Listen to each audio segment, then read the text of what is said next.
Hello. Can you all hear me? I think you can. A very warm welcome at this evening where we will talk about the Bible. And I brought this plate, and these plates are always here in front of this room because we use them at certain academic festivities. And on the plate is the shield of our university, and the shield has a written text. It's a text that comes from Psalm 119, and it reads, well, it doesn't read that exactly anymore because the entire text didn't fit on the modern shield. So the modern shield has an abbreviated version of it, but it should read, Verbum Domini lucerna pedibus nostris. Let the word of the Lord be a light in front of our feet. And I think if there's a motto tonight, that might very well be the motto of this evening as well. This is an evening organized by Studium Generale on the one hand, which isn't that special because we organize a lot of these evenings, obviously. More special is tonight we do it together with the Young Academy of Groningen. The Young Academy is a group of young academics, but they're young because they are within 10 years after receiving their PhD. So some of them are approaching 50, which isn't right. And I would like to give the word to one of them, Simon Friedrich, who's one of our philosophers of science. He works at our philosophy department and also at our University College. And he has a personal story to tell how this evening came about. Simon?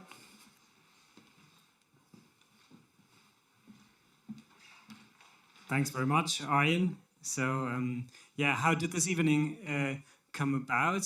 So the story starts with my father, actually, who is cleric, so domine, just as my mother is. And my father knows that I'm interested in evolutionary biology, and he told me on the phone, well, I am reading that book by a Dutch professor and another guy, then he's a biologist, an evolutionary biologist, and they're writing about the Bible, and it causes so many doubts. It's horrible, right? Horrible for me. And do you perhaps want that book for your birthday? And I said, sure, but please the English version so that I can cite it if it's good. And I really liked it. It made a profound impression on me. And then when we, as a Young Academy, had the opportunity to suggest a speaker, I suggested one of the authors of this book, the person that we now have here, Carel van Schaik. I'm so happy, Carel, to have you here. So just a few words about him. So he's Dutch, went to university in Utrecht, and had positions in the US at Princeton and North Carolina, I think. And then since 2004, he has been professor of primatology in Zurich, in Switzerland. And so what he professionally does, besides writing books like these, is he's one of the leading specialists on orangutans, right? So just to that you can guess his background. So Carel, I'm so happy that you are here and very curious what you will tell us now.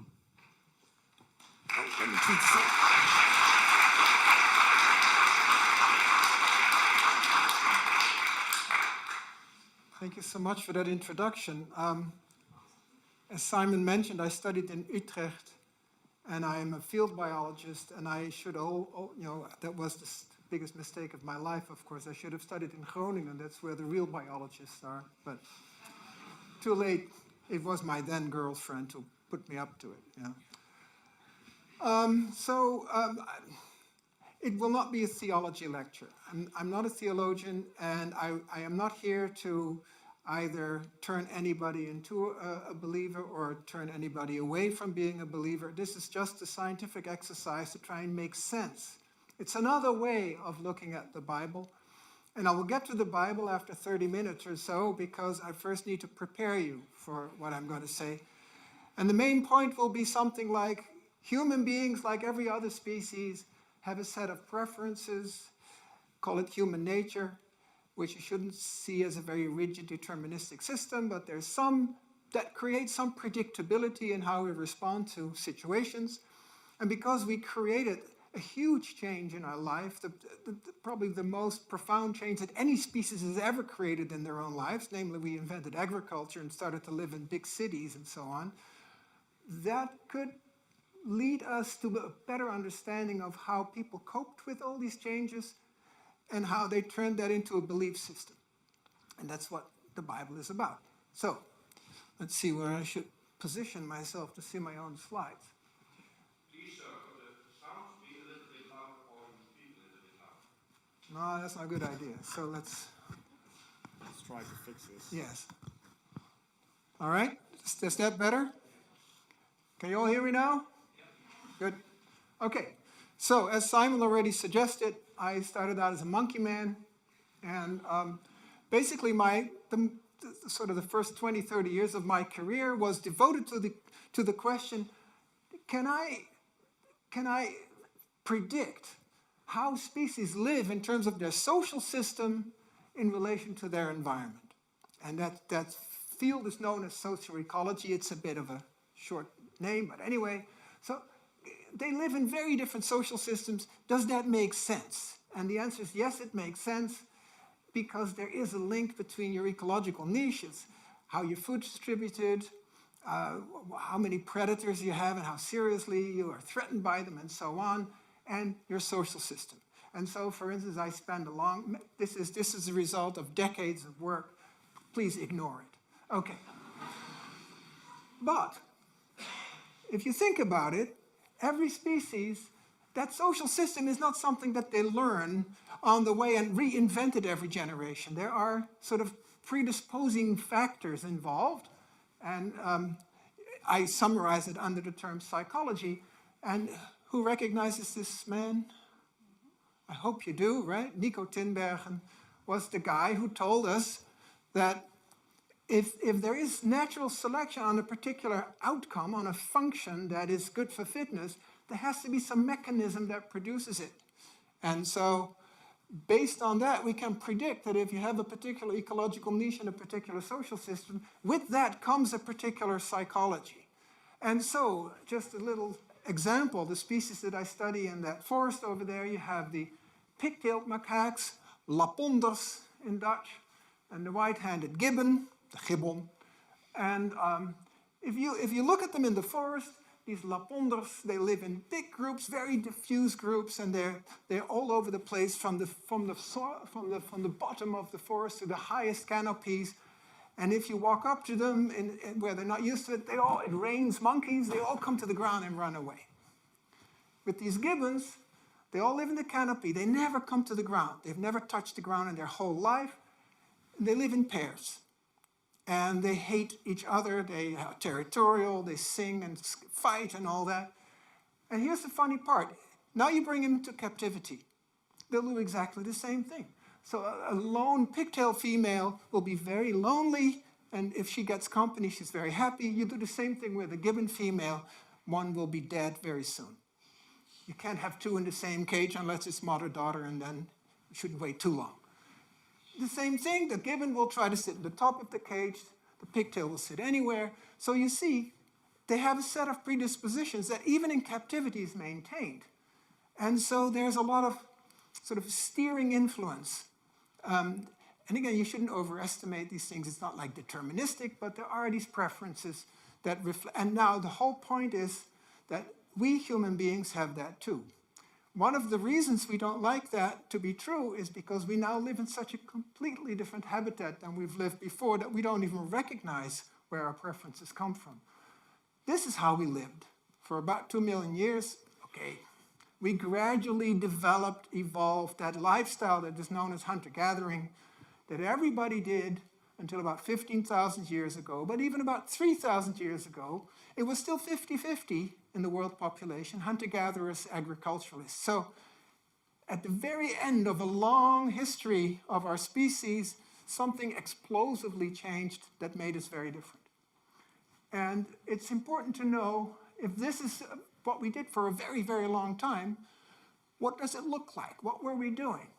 So hunter-gatherers, the few that are still around that you can study quantitatively, as well as the old ethnography from starting in the mid-19th century, they do almost everything together. They gather together and they hunt together because they need each other. Then when you come home, they have camps. The gathered food tends to be shared within the family. The hunted food and also other difficult foods like honey and so on are shared camp-wide and often through all kinds of mechanisms, like this fellow here, who's not the hunter, says, oh, this goes to him and that goes to that family and so on. So you see, it's for them, it's a normative thing. It's not something you just randomly do. There's a lot of strict rules about how this is done. Everybody helps rearing the children. We have a special category of professional helpers in humans called grandmothers, which is extremely unusual in nature because basically decades before life is over, you stop reproducing. That's apart from killer whales, that's unique. And it requires a lot of explanation. I will spare you that one because it's speculative at the moment, it's very complicated. But basically, it means that we have a class of professional helpers, and along with that, we've got all sorts of other helpers. So basically, we are cooperative breeders. And that, we think, has made a huge impact on our psychology. And, of course, we do a lot of things together. We call that coordinated collective action in our jargon. Again, which requires a very special psychology because you got to like that stuff. And you want to be able to be conformed to the rest of the group. You don't want to be different from other people because you need to be able to do these things together like one beating heart, so to speak. And that is very unusual because all the great apes and virtually all monkeys, with the exception of a few small South American ones, don't do any of this. This is all something we invented 2 million years ago, roughly. And so that comes with a psychology that is rather drastically different from that of the other great apes, despite the fact that we're very similar to them, of course, in many other respects. And the key word here is interdependency. And the most important thing a hunter-gatherer has is the reputation. People must like you, because then when you're up a creek, and that will happen, it will happen on a daily basis, it could happen on a weekly basis, or on once a year you are sick for a while, they still feed you, provided you have a good reputation. And you have been sharing before. So you realize that that creates the conditions in which a particular psychology will evolve, according to Tinbergen, that make sure that this lifestyle works. And that's how we can understand humans. So in the beginning, was human nature. Okay.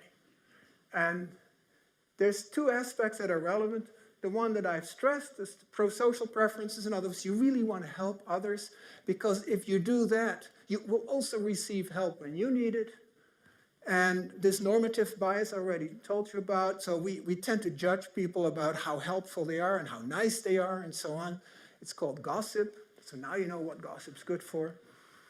But there's also, we have a very peculiar way of looking into the world. We're not scientists, apart from those with PhDs below age 50, you know, so we tend to have all these, what you call them heuristics, particular shortcuts. And one of the funny things we have, and it starts very young, and most of us never lose it unless it's beaten out of it by our professors, is social causality. Who hasn't sworn at their computer? Do you really believe your computer has a will of its own and a soul and all those things? No, but still you do it. Well, that sums it up, basically. With lacking a good theory of physical causality, or you know, thinking in terms of microbes causing diseases, or volcanic eruptions causing tsunamis and stuff like that, or earthquakes below the sea.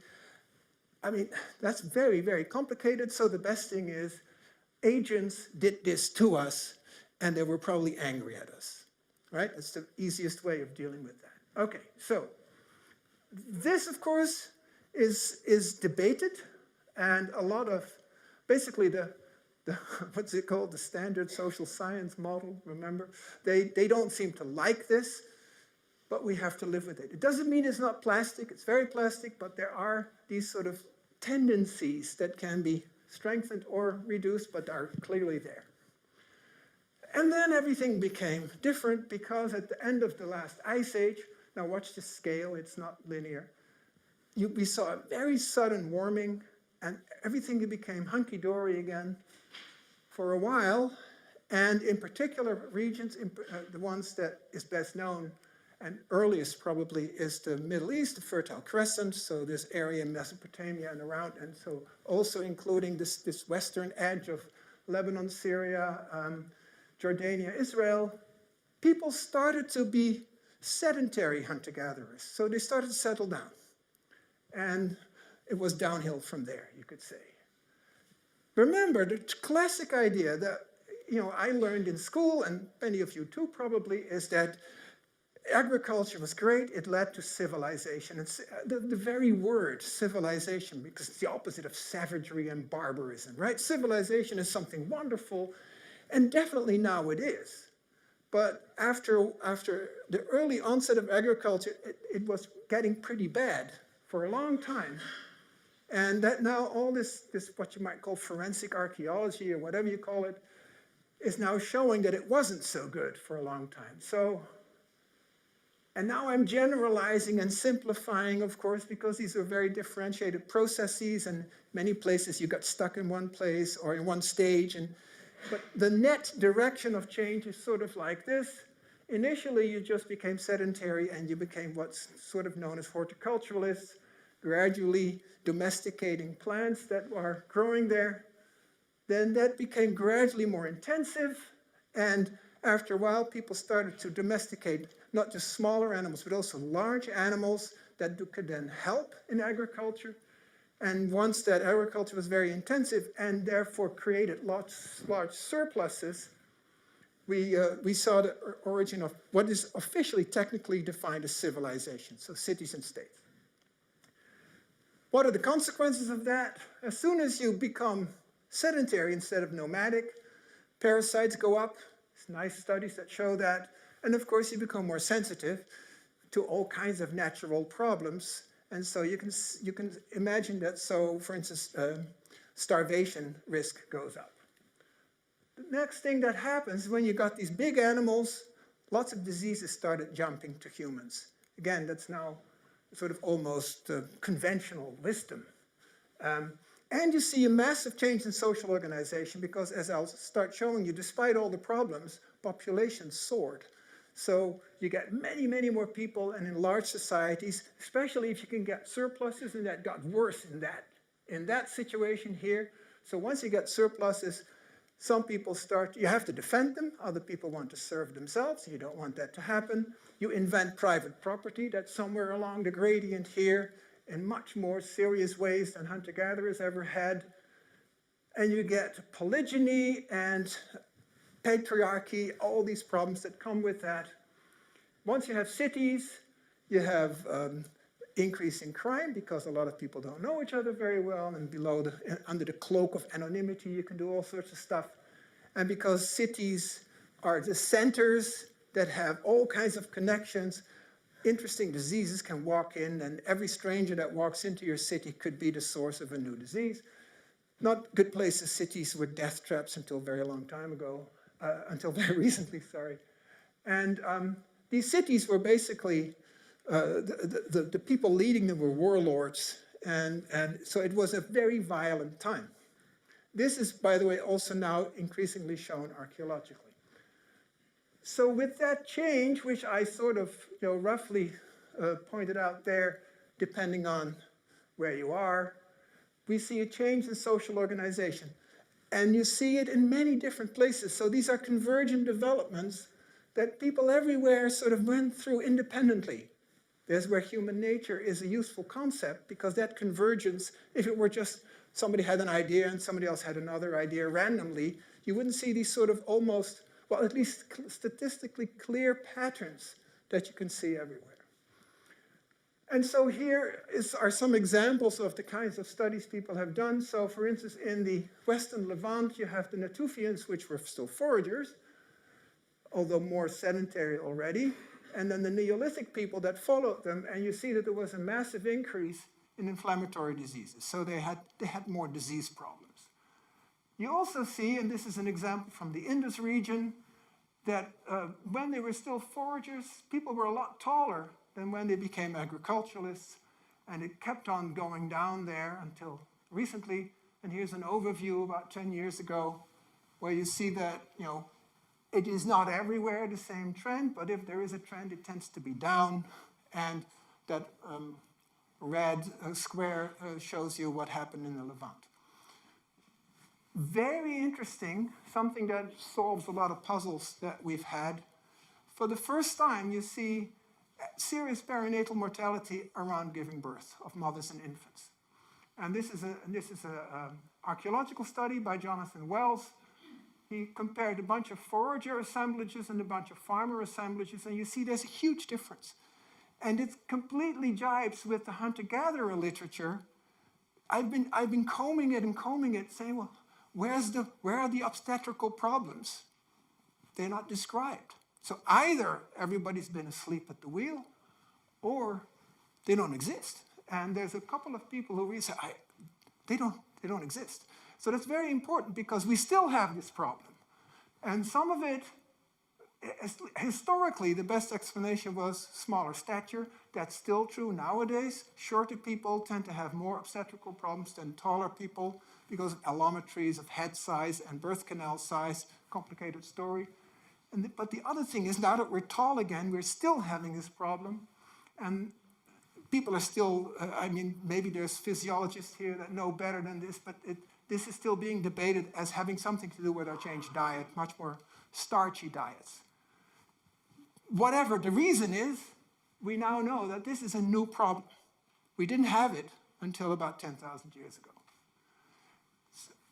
Nonetheless, so birth and death rates, foragers, farmers, I'm just making a bit of a scheme here. Foragers have very low rates of reproduction and population growth because they're very long interbirth intervals, probably a lot to do with activity levels.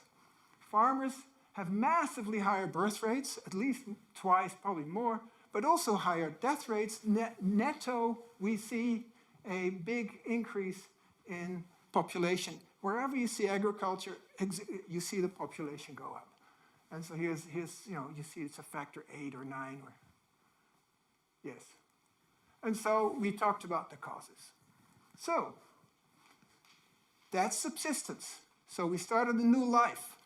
What were the consequences?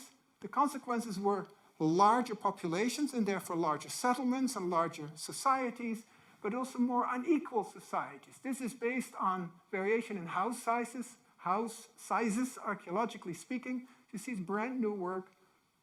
And you see that as farming starts to come around, inequalities start to increase. And this is by subsistence on the left and by sort of social organization on the right. So this is what we would now call chiefdoms, and this is complex chiefdoms. There's all these terminology, but basically you go from very simple egalitarian systems to much more organized systems with multiple layers of social stratification, and you see this social inequality increase. So, and these are historical samples. It's what we see now ethnographically the same way, but it's also we see it in history. And this is even more amazing for somebody like me who had to fight with people who say, well, that's just your opinion. Where are the facts? Well, that previous slide, I hope, was some facts. But this is also very interesting. It's looking at effective population sizes of males and females by looking at the Y chromosome and at the mitochondrial DNA, so the males and the females. And what you see is after what is known as the so-called out of Africa, you see that the world population is increasing. And then, let's look at the females. First, it's increasing, and agriculture gets invented, it keeps on increasing. Sure. Look at the males. Increasing, crashing. Were all the men dying? No, but there was an increased reproductive skew in reproduction. In other words, the effective number of men reproducing was going way down. What's that? It's called polygyny. And again, this is now being shown very nicely with ancient DNA studies. In places where you have these polygynous patriarchal clusters emerging, they tend to produce too many sons. And we'll see the solution in a minute, but one solution is to say, oh, I got a whole bunch of sons, guys, take over the neighbors. And then they all go to the neighbors, and they kill all the men and take over the situation. This is probably what happened in the Bronze Era when there was a big westward movement of men into Europe. And there's now very nice ancient DNA work suggesting that. So this is really strong evidence that's very consistent with the archaeology and the social organization data that we have. So just sort of to hammer home the social consequences of intensive agriculture, once you have private property, stores, things that need to be defended because otherwise people take it. You need a defensive alliance. Historically, even in chimpanzees, in humans, that was men's work. So now the men made sure they all stay exactly at the place of birth so that they could form these kinds of alliances, and patriarchy arose. That means that some kind of headmaster kind of person becomes the boss of the whole thing, and his male kin, his male relatives, he governs with them, and the women become tradable goods. The women are taken from outside. Again, now the mitochondrial DNA and the isotope evidence starts to support this idea. So the women are being traded between these male kin groups. That's what's known as patriarchy. What are the consequences? Well, one of the consequences is that unless you're expanding like crazy, if you don't expand and if the place is saturated and you start to divvy it up amongst your sons, all this property, very soon there's nothing left, right? And so you have a rule that if you study agriculture here in these regions, you have the same thing. The oldest son inherits pretty much everything, and he has to buy out a little bit, depending on the details of the rules vary, but you get what's known as primogeniture. The oldest son inherits everything. What does that mean? So you have two brothers. Imagine a hunter-gatherer situation. The two brothers are hunter-gatherers. Hunter-gatherers, that's a risky business, and so you need to rely on each other. Who's your best friend there? Who's your best co-hunter? It's your brother. And we would still say, you have to love your brother, right? Now you get a situation where I'm the oldest son and I have a younger brother. And suppose I am in the lucky possession of a harem of 20 women. And my younger brother will get maybe one or nobody. So you can imagine that suddenly now there's conflict among brothers, and there's going to be real violence breaking out. You get murder among brothers, which is, for most of us, incomprehensible. The same thing. I'm the son now. My father has the harem of 20. I have nothing yet. I wouldn't mind if my father decides to depart sooner rather than later, right? So you get that sort of problems. You get polygyny, of course. The harem implies polygyny, but there's a limited amount of resources, and so the women in the harem will compete amongst each other for access to the resources, and especially for access to the throne. And here's this funny rule. This primogeniture makes a lot of sense, rationally speaking. But if you read the Bible, and some of you may, you see it's a very tough rule to enforce. And in the Bible, actually, most examples that we see, it's not the oldest son that inherits. So you can see that there's this friction, and the women are jockeying. You see the inbuilt flaw of the whole system. The youngest wife is probably the most attractive, has the most attention of the patriarch. The oldest wife has the son who's supposed to follow in his footsteps, is probably the least popular. So you can sort of see where that goes. So you see a lot of problems. Another thing we see is, for the first time now, we have serious poverty. You could say we were all equally poor before then, but at least there were no big differences between rich and poor. And now we see a lot of poor men. They often drifted toward the cities, of course. And as we know, again, this current research shows that poor men with no prospects tend to be more risk-prone. Makes perfect sense. So that they can raise a family and also be attractive enough for a woman to get married. And so that is known to produce more violence. So, my God, what a problems, right? Lots of problems. So now, how did humans deal with that? The first thing we have to do is step back a bit, because many of you already become a bit nervous. Where's culture in this story, right? So here's the belief system. We are verbal organisms, right? And so I don't know about other species because they don't tell us these things, but at least in humans, we know that this psychology is actually verbally expressed in all kinds of ways. So we get a belief system. If we now look at the belief system, and again, this is anthropology at the moment, it's ethnography, is in the simplest, economically speaking, the simplest forms of societies, people tend to be animistic. And in other words, what I just described at the beginning, people tend to believe that there's invisible agents out there. And that there's no things that just happen. It's always an action by some agent. And if you don't see the agent, you make it up. And then you give it a name. Or just live along a river, and one day the river is friendly and nice, and the next day the river is really angry at you. And, you know, it's very natural to do this. This is what we've always done. And it actually works. It explains the world. It's not necessarily the scientifically correct explanation, but it actually leads to a lot of good solutions. This is what we were always doing. But now things started to change, right? And so you would think, especially because this is cultural, natural selection doesn't have time to respond to this. This is in the blink of an eye. So culturally, we respond to this. And we respond to this by changing not only our subsistence and social organization, but also changing our belief system. And so again, anthropology to the rescue. You look just simply cross-sectionally at all these different forms of society. In this case, it's looking at the size of societies and classes. There's a lot of different ways you can do this. This is from Rousse and Raymond.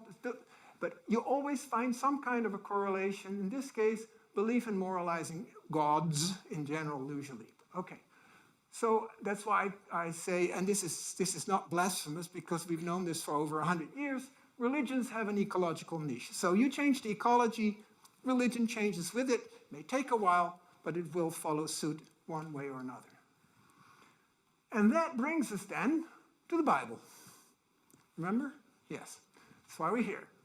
That's Kai Michel, who's the guy who made it all up. Now, he's the man who knows all the theology and made sure we didn't make any big mistakes in that. And as you see, there's the book. And I'm going to make 2 points in the rest of the talk.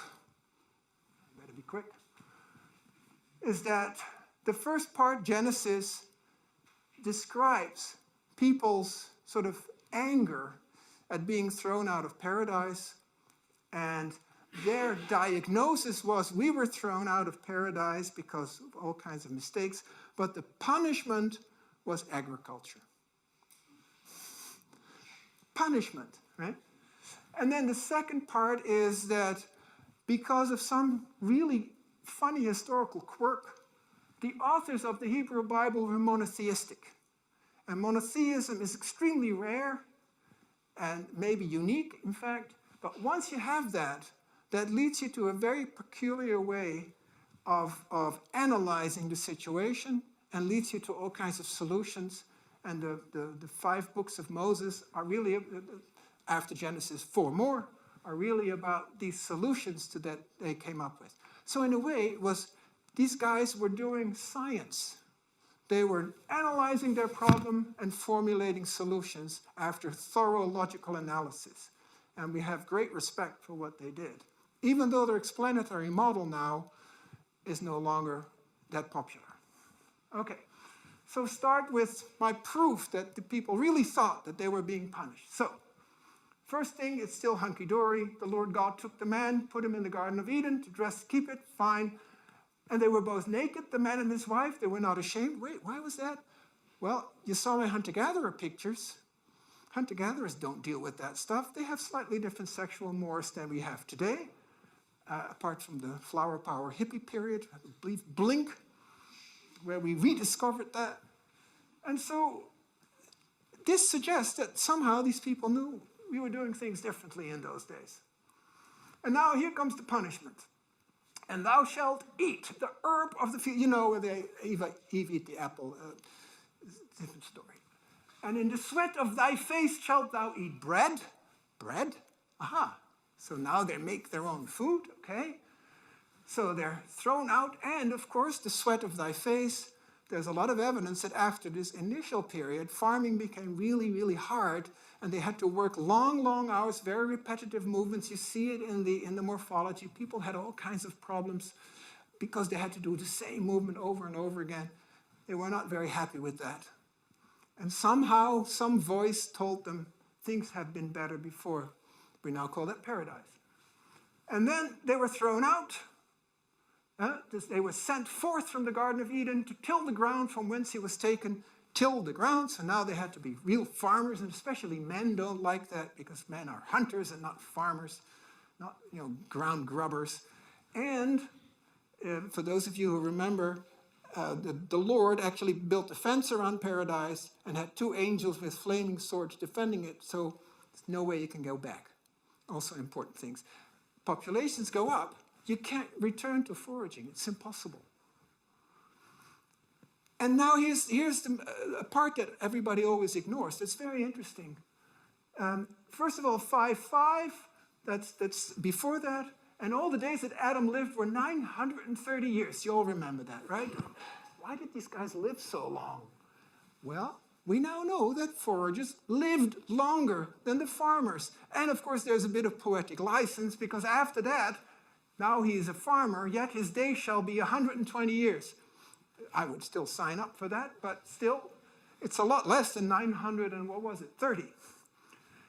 And it came to pass that when men began to multiply on the face of the earth, so farmers went up, there were giants in the earth in those days. By the time they started writing, it was still 50-50 foragers, farmers, so they probably saw these tall guys over there that were foragers. And we know that foragers were literally about this much taller than the farmers.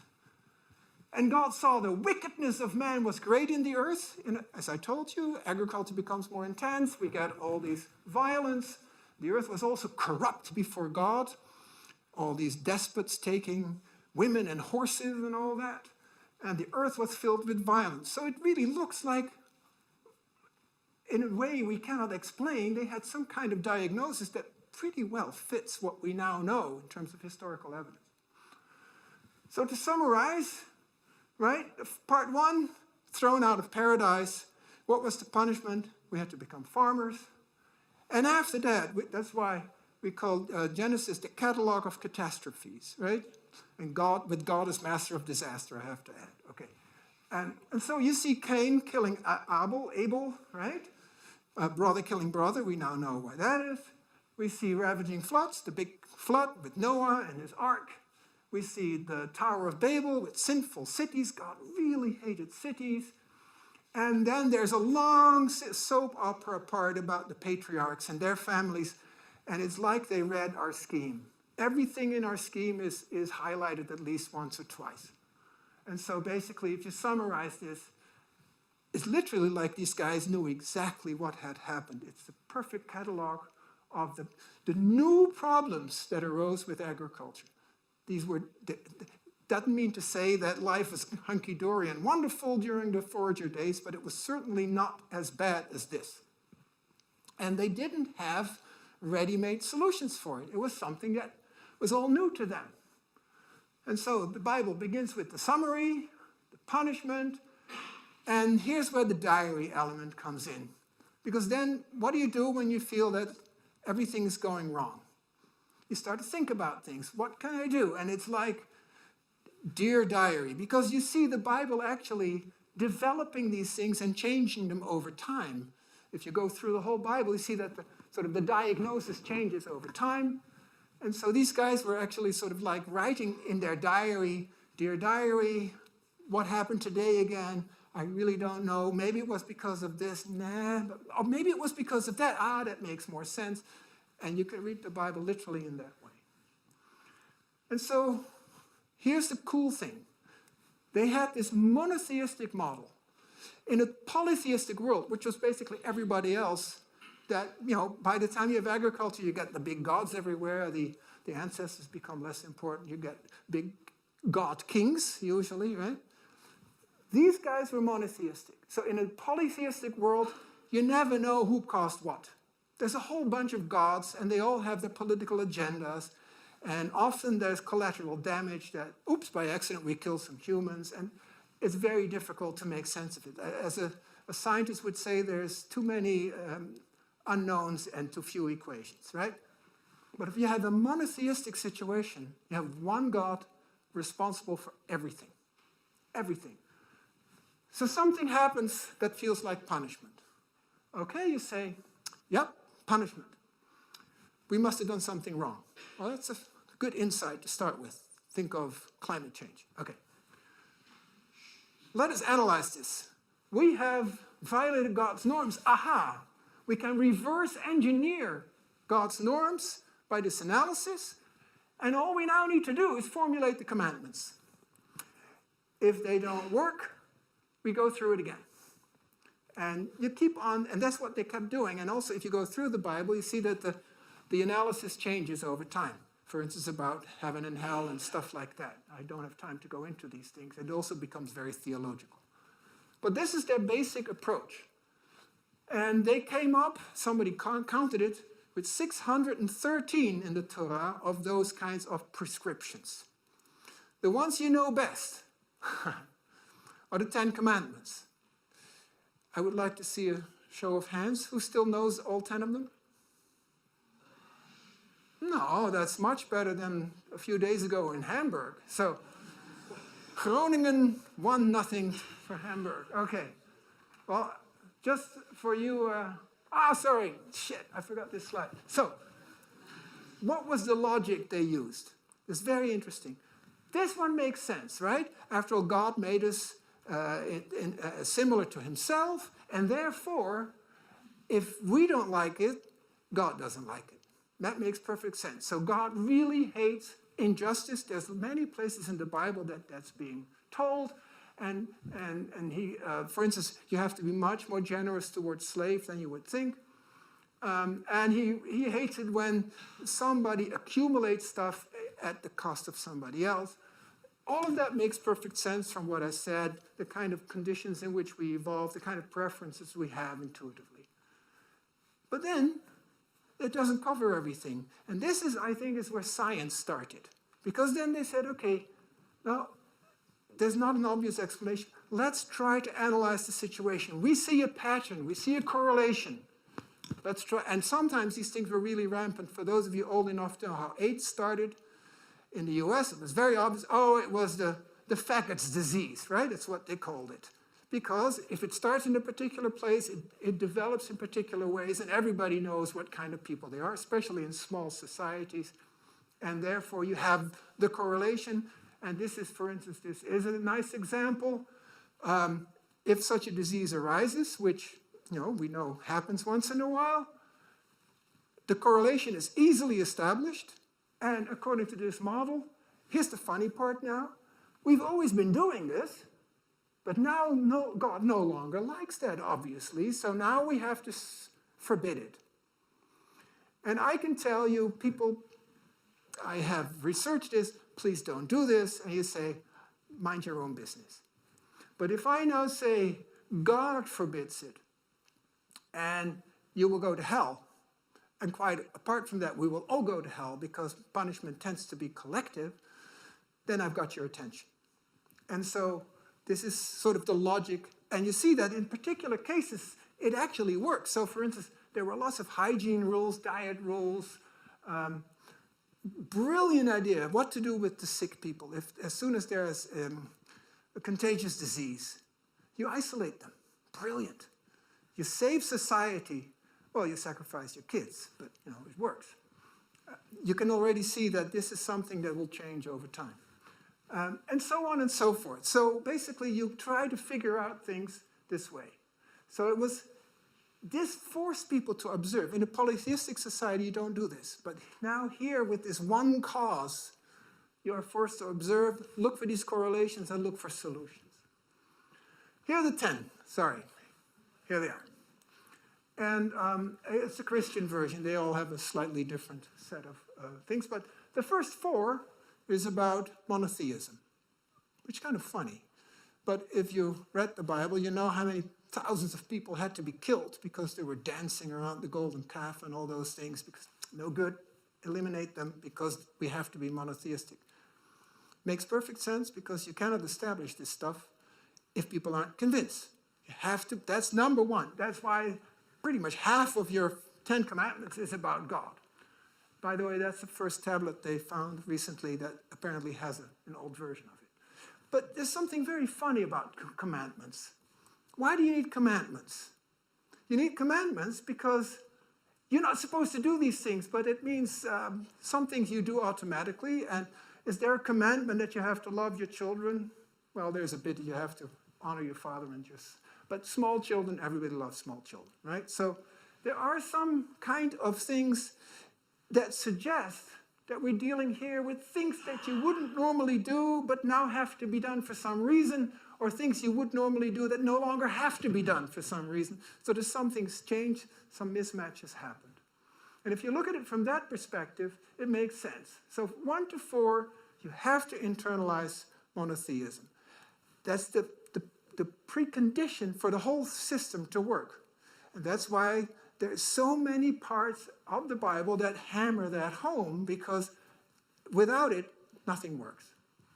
Then you get, honor thy father and thy mother. And you say, why would I need that?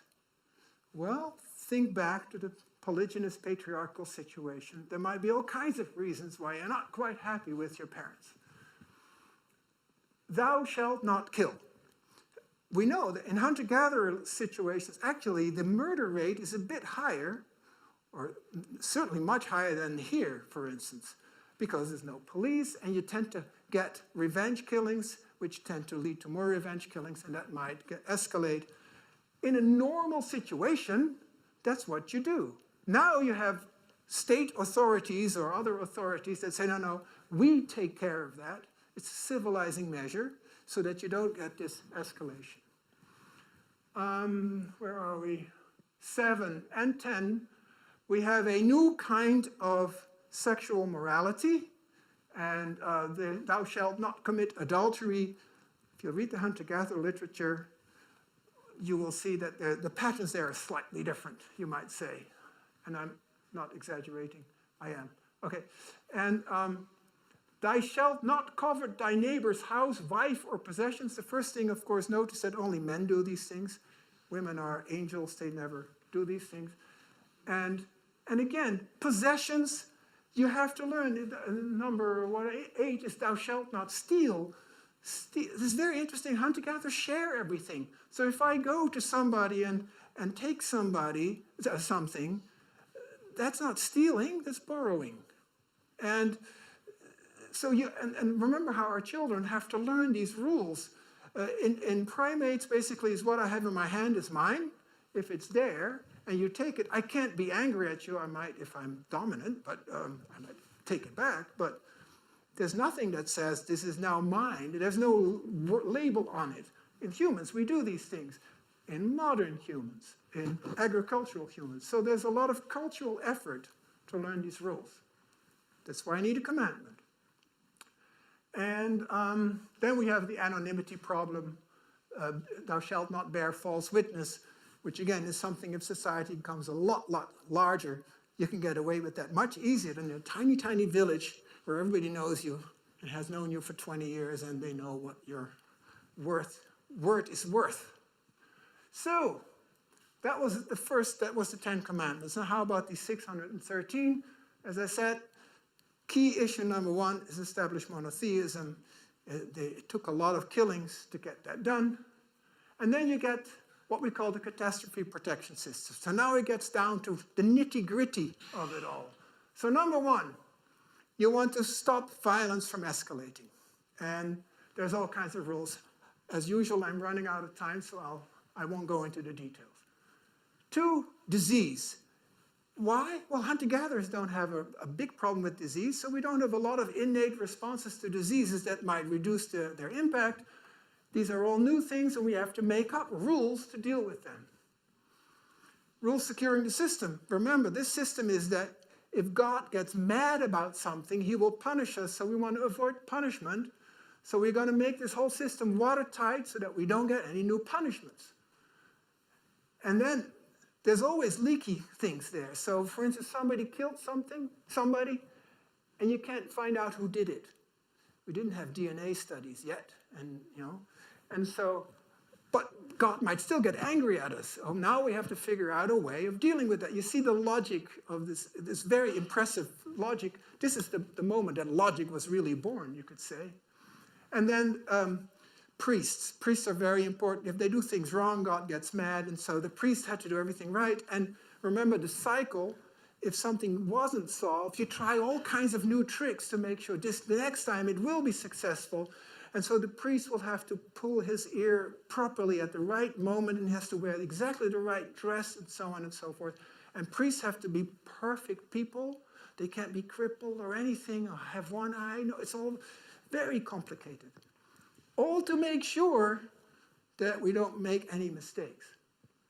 So basically, that protection system was, now that we know what happened after agriculture was established, to make sure that all kinds of disasters didn't happen again, that the social problems that we had created were at least blunted. God says clearly to the prophets, you can't get rid of the kings. The people want kings, and so let them have kings, but it's not going to be good, and the kings have to behave, sort of. We know kings don't, but at least make sure the kings sort of don't make it too bad. That's what you see. The way I like to summarize it, it's an attempt to sort of get back to life before agriculture, despite all these different circumstances, in a way that is socially, that we feel more comfortable. And why did we have this monotheism so rarely developing? It's very puzzling. I don't have a proof. How could you? These are historical processes. But one thing that's very striking is that everywhere else in the big empires, the king or the emperor or whatever the despot was either a god himself or very closely allied to a god, or did this with the support of a god. They built these huge things, these structures that bankrupted their states just to make sure they gathered the support of their god. But the next king, of course, is another god, and if your king gets beaten up, it means your god's no good, and therefore in a polytheistic, they never got to the idea that you have a monotheistic system, because there were all these different kings all over the place that killed each other. Most dynasties lasted 1 or 2 generations. And so in Israel and Judah, you didn't have that system. It was a priestly religion. I just told you how God didn't like kings and so on. So when they could get away with saying, this king was defeated, and because God used the Babylonians to punish the bad king. You see how powerful God is? He used the power of the day, the world power, to punish that king. And that worked. And so probably because of that very unusual situation, they could get a religion that was not linked to power, but in fact was to establish much more egalitarian situations. And now I'm going to rush through this because I don't have time for that. So to sort of summarize, human nature arose when we were foragers, hunter-gatherers. Religion, if you ask hunter-gatherers, what's your religion, and you explain what we mean by that, they say, we don't have that. And so they're animistic in the sense that for them that's not a belief in something, it's just the way the world is. It's just, just like you talking to your computer. And so they're invisible agents all over the place. But once we started to change subsistence and started to change society, that subsistence, the belief system changed along with it, because we make cultural stories to fit the new situations. In one particular place, monotheism evolved. for reasons that are still obscure, but I try to sort of reconstruct. And now we have a new approach to all these problems because we have this monocausal explanation and we can reverse engineer the causes of our problems. And so we call the early Bible the cultural protection system, aimed at recreating conditions that were at least more similar to what it was before, even though they didn't know, of course, exactly what it was before, but that felt better for them. And the part I skipped is that you can take the same approach of cultural evolution and see how things changed and even made some predictions about what kinds of changes are going to happen in the belief system based on our predispositions and our preferences. And with that, I thank you for your attention.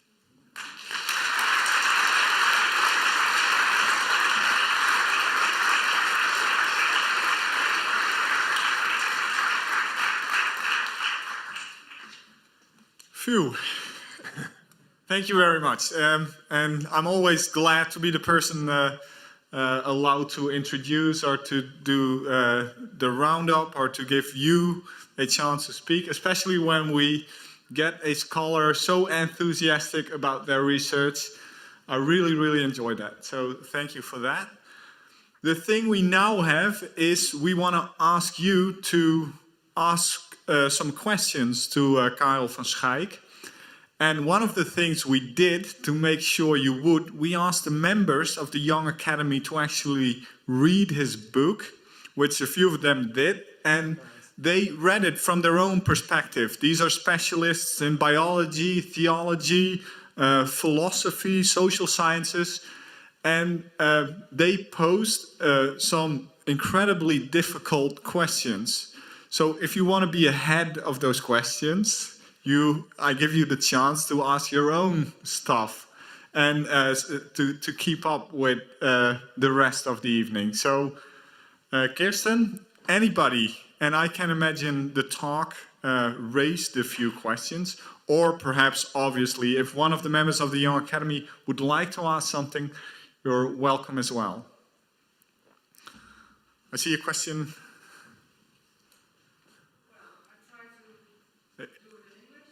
I think it's not on. Yeah, I do understand Dutch, by the way. Yeah. Okay. Kan And ik I speak it even, yeah. in het Nederlands dan? Yeah, I will translate. Yeah. Oh, oké. Nou, als een overtuigd... Mag ik zelf als een overtuigd atheïst die ook nog eens niet in het dualisme gelooft, voel ik mij nu met dit boek eigenlijk wel een beetje weggezet als een menssoort met een genetisch defect. Ik kan het niet verstaan. Als een menssoort met een genetisch defect. Oh. Want kijk, bij alle verdrietigheden in het leven die een mens gewoon meemaakt, heb ik uiteindelijk gewoon meer troost gevonden in wetenschappelijke benaderingen, of die nou psychologisch of natuurlijk van aard zijn. En je hebt het dan over 3 soorten religies. En dan zeg je eigenlijk van religiositeit en religie behoren. Religiositeit behoort tot de eerste natuur van de mens. Mm-hmm. En religie tot de tweede natuur van de mens. En dan kom je met het bewijs dat er onderzoek is geweest. Hè, dat de religiositeit dus tot de eerste soort behoort. Maar ik heb toch heel sterk het gevoel dat met hamer en bijtel het in mijn kinderziel is ingebutst, zowel religiositeit als religie, dat het dus tot de tweede soort behoort. En sinds ik dus het gevoel heb van God, er zijn wetenschappelijke verklaringen voor allerlei ellendige dingen die er gebeuren, heb ik daar toch meer rust in gevonden dan dat ik daar nou demonen of straffen achter zag. All right. Could you summarize, or shall I try? It's okay. Because there are people who obviously don't understand Right. Dutch. I can summarize this as frequently asked question number 2. That is, I'm an atheist. I'm not an animist. I feel like genetically defected or what's the word? Sort of aberrant. Either your book's wrong or I'm wrong. And by implication, the book's wrong. Is that a fair summary? Right. So, yes, I know. Until I started to think about any of this, I was an atheist too. I was raised atheistic. In your case, it was the other way around. Humans are clever animals, and so you can rise above it. But if you look at the anthropology of this, there is no society that doesn't have either something like animism or religion in the more accepted sense, so with powerful supernatural agents, that has been described. And so it looks like it's pretty close to a cultural universal. Even though not everybody has to be ticking in the same way, we know there's a lot of genetic variability in humans, and there's a lot of huge plasticity during development. And so, yes, it is possible that, but my money would be on the fact that if you look at child research, so for instance, a classic experiment, right? There's a little fairy in the room. And I ask a child to behave and so on. I have to leave the room, and then either the fairy is there or I do the experiment. The control is no fairy, right? See a massive effect. It's an invisible fairy. Of course, there's nobody there, but you see a massive effect. So there's a clear tendency for people to believe in invisible agents. And that's the foundation of it all.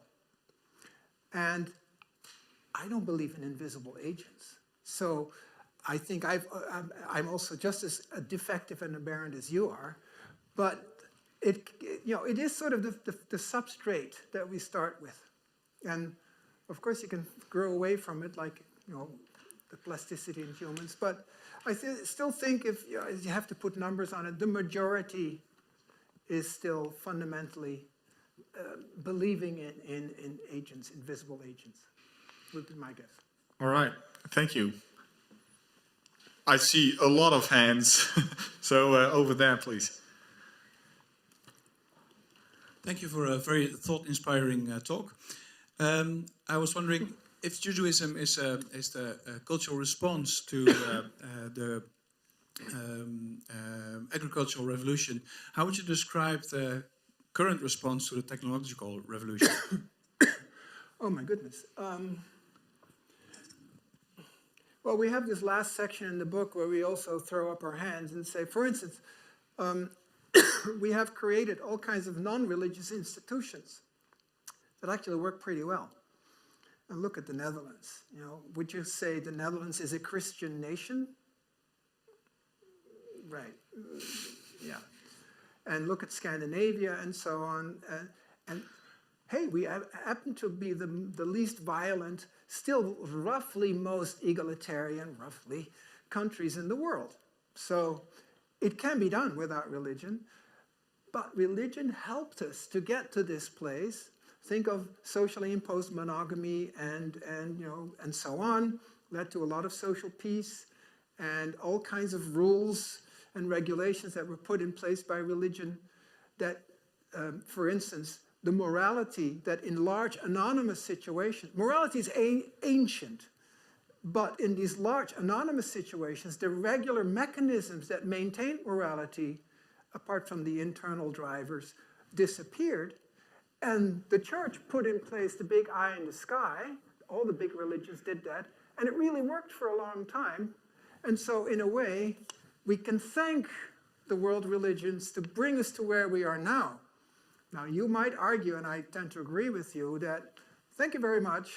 Your job's well done, now let's move on. Everybody has their own opinion about that. But I think we got to the point that we can do without religion thanks to religion. All right. So the one thing I really do want to do is I want to ask one of the Young Academy, because you did organize this, obviously. So Gert, could you ask a question, and I will ask Kirsten to come with the microphone.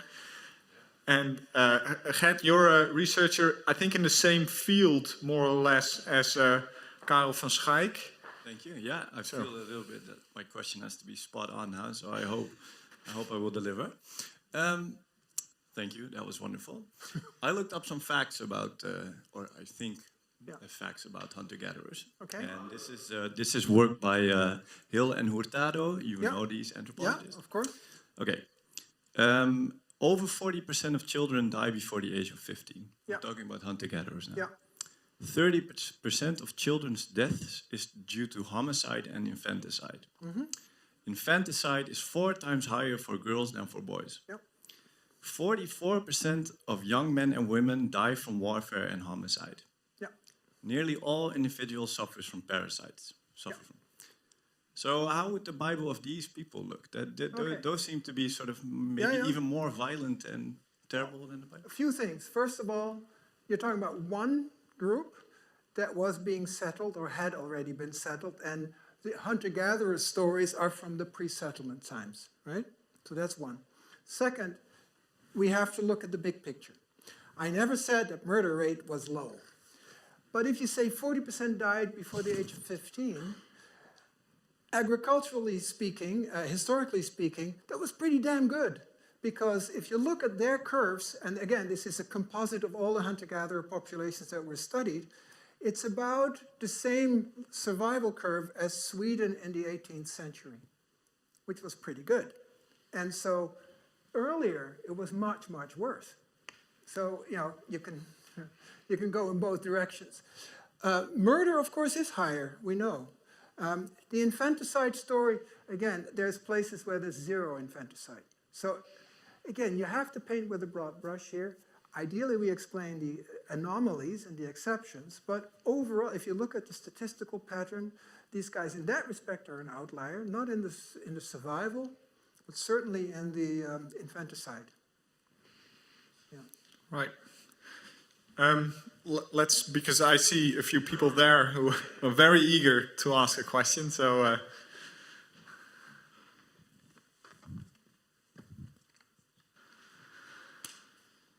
Yeah, sure. Oh. Well, I think it's very ambitious to explain the whole history of humanity in 60 minutes. So I just want to... you started with bias, normative bias and cognitive bias.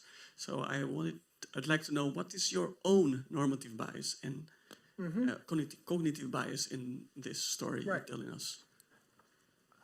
Well, the answer, of course, is none. I'm completely objective.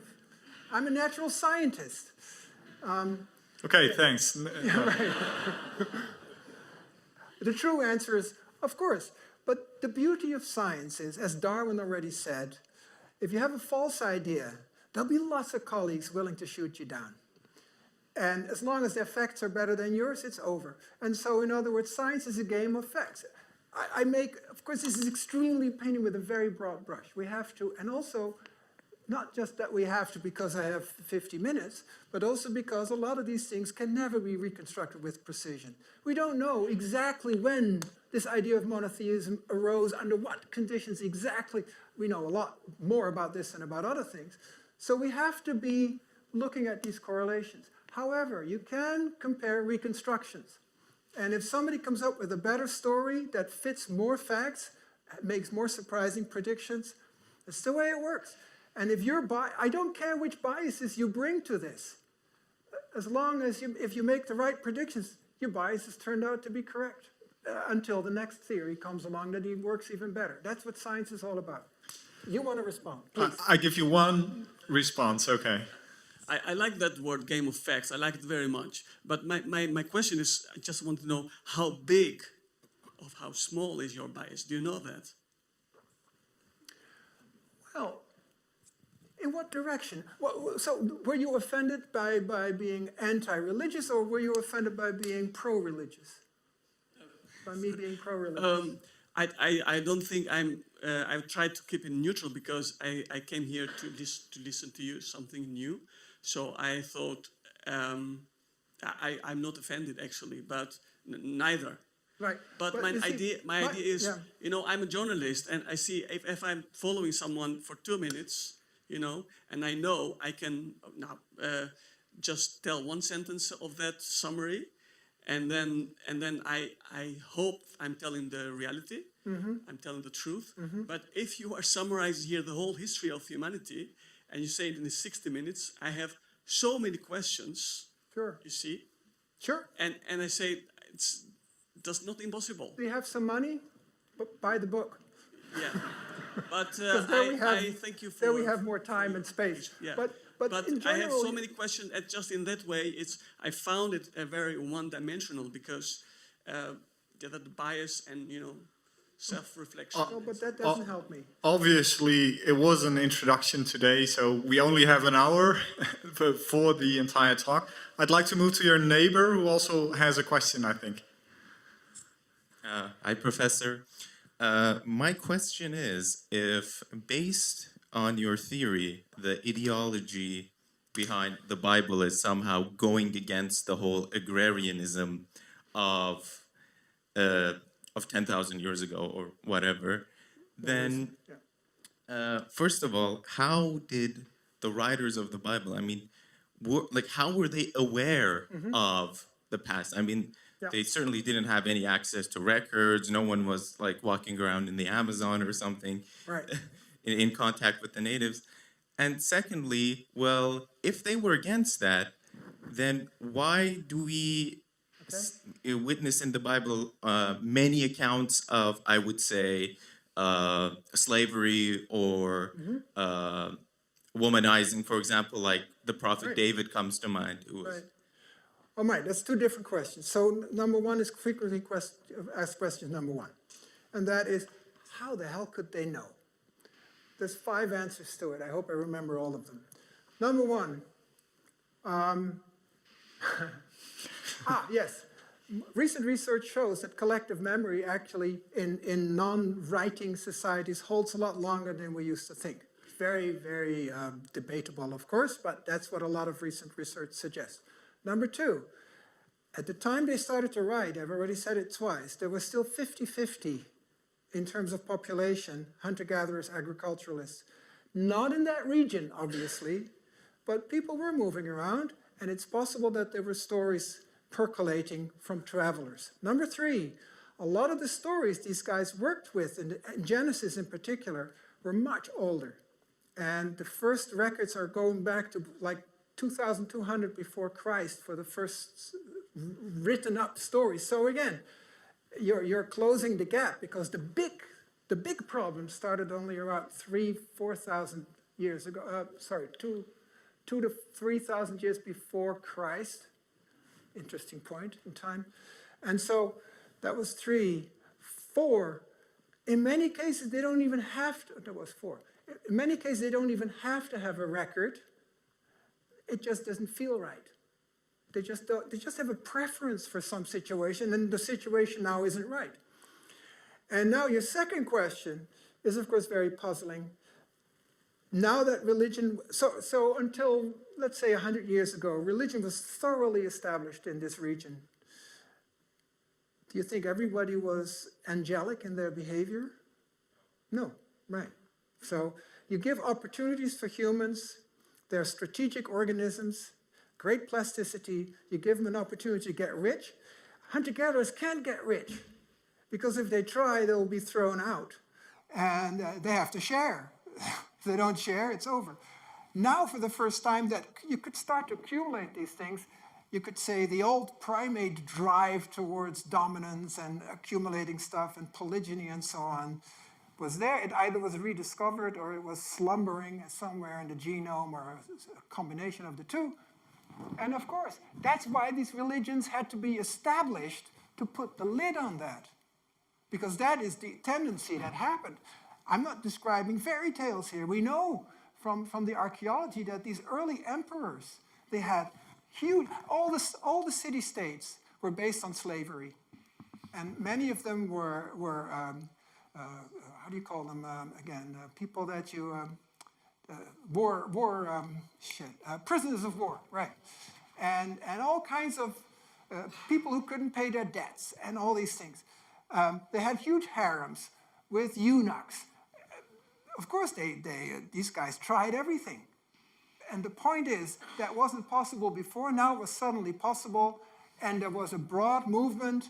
It's known as the actual era, all over the place, because this was Bronze Era developments, to put a lid on that, because it offended people's sensibilities. And so that is sort of the answer to the second question. All right. I think I have a question granted here, so... Thank you for a very interesting talk. To sort of summarize, I think you argued that an idea became or emerged as a response to a change in environment or ecology, the way people lived. And I was wondering, you could also turn it around and say that the way people behave, as a group, could change because of an idea. And I was wondering what your thoughts are on that, and whether you could actually discern which of these two possibilities is actually the one that actually happened. In other words, the chicken and the egg. Yeah. Right. And the answer in evolutionary biology is coevolution. And so it goes like this. Remember that graph that I showed you? Suddenly the last ice age is over. Literally, very suddenly, and people started to do other things. And these are very rational decisions. So women are the foragers, and you have to move camp all the time because you run out of local resources, so you move camp. And then suddenly it was so rich, you didn't have to move. And after a while, because of this very intensive harvesting and the spilling of seed and all that, they started to domesticate these things, and so on and so forth. And then populations went up. And then the next thing that happens is it gets worse, but you're already so numerous now, you can't go back to foraging, even if they would still know how to do it. And then, in other words, a lot of these things were external changes. We respond to that, leading to external changes. We respond to that, and so on. And so you get a feedback loop. And as always, the ideas run after that, so to speak, and the explanations are made up as we go, and we're still doing it, I think. So you don't think ideas could be a force that actually drives people to change the way they live? I think that's a very important. So could ideas be behind all this? Purely ideas, not driven by some external factor, right? It's a very interesting empirical question. Put it like this. The people who really dislike this work claim this. And I would like to know, can we ever really distinguish between them? And if we can, let's do it. And because a lot of historians think that there's this Platonic idea, sky out there, and sometimes something falls out of the sky and the people get a new idea and then something happens. As a biologist, I find it very implausible. But if the facts say that, I'll be happy to change my mind. As a historian, I'd like to say ideas don't travel. That's the thing I always tell my students. So I can't see how they can fall from the sky. It's people that travel. So it's but then again, yeah. I've got two more questions, and after that, I think... Very short. A personal experience. Some time ago, a church nearby asked me for a Sunday afternoon in church for churchgoers. Can you talk about a subject? So I said, a very, very good idea. I will talk about het oerboek van de mens. And I got a mail from them. No, it's in our view, it's too heavy and too serious. It is heavy. Please, can you talk about another subject? So I took another subject. But in my opinion, they were afraid that it would encourage disbelief. What's your opinion? Very interesting. I have a lot of new friends. And I thought there were going to be the atheists who said, aha, you've showed them up, it's all made up. And my new friends are the believers. And they say, sure, I mean, of course, God, made sure that we... and now a lot of the stories that we had only sort of a metaphorical interpretation of actually were things that really happened, and we write it with great admiration. After all, the people came up with these solutions based on some very serious thinking, but their explanatory model involved the one God.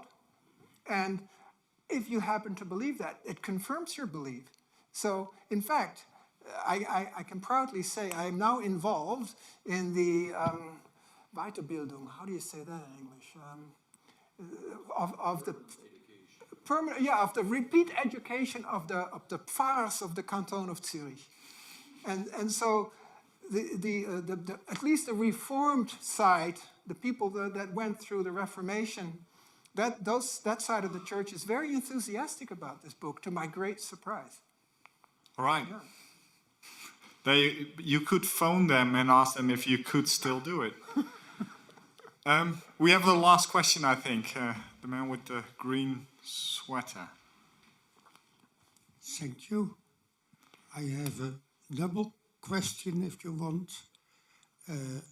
First about Rupert Sheldrake.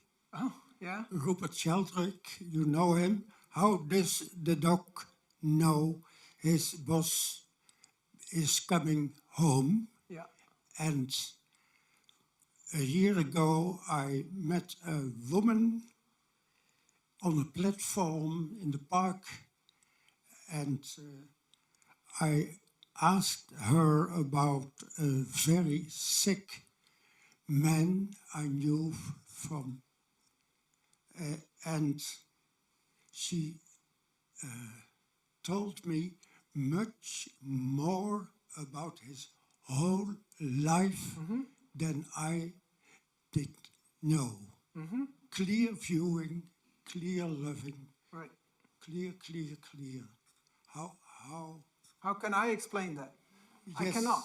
And so there's more between heaven and earth than your philosophy, Horatio. Yeah. Very simple. I study things that can be explained in a rational way. If there's no rational explanation, there's two possibilities. One is one day we'll figure it out, and two, we'll never figure it out. I'm not wasting my time on this other part, and I cannot, no, and that's not meant derogatorily. It's meant that since I cannot do this, it makes no sense for me to try and do it. I will certainly be the first to say I cannot exclude the presence of these factors. This is, for instance, why I have so many new friends now who say that, look, you know, we believe that, you don't believe that, fine. I'm an agnostic. I don't know these things.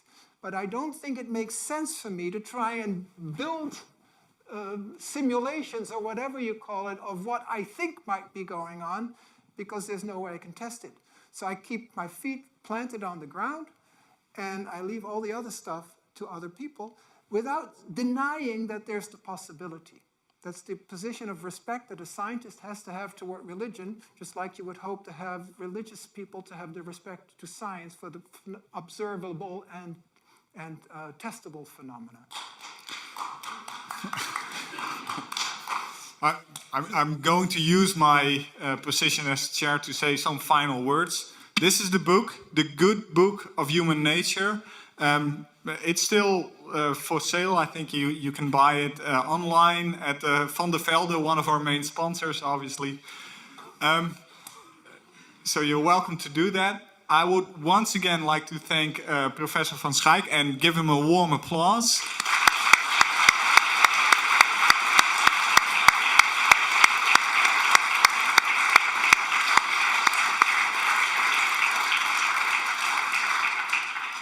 And I started the evening with the plate, but I forgot something to say as well, and I'm going to use the chair behind me to point that out.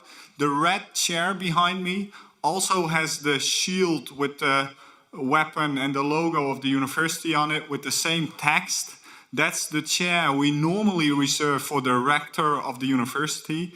And what I forgot to say is that the rector of the university is the co-chair of the Young Academy, and he was here tonight, so it's a bit rude not to mention that, I think.